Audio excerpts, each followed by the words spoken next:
గోవింద గోవింద హరి గోవింద గోవింద.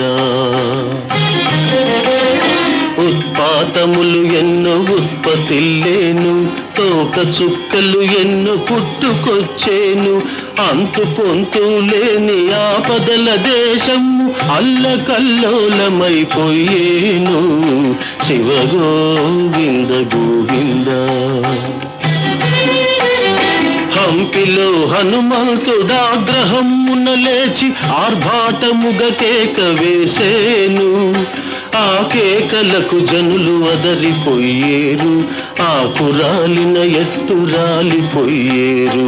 శివ గోవింద గోవింద. హైదరాబాదును మూసి మహానది వరదతోటి ముంచి వేసేను, బావులు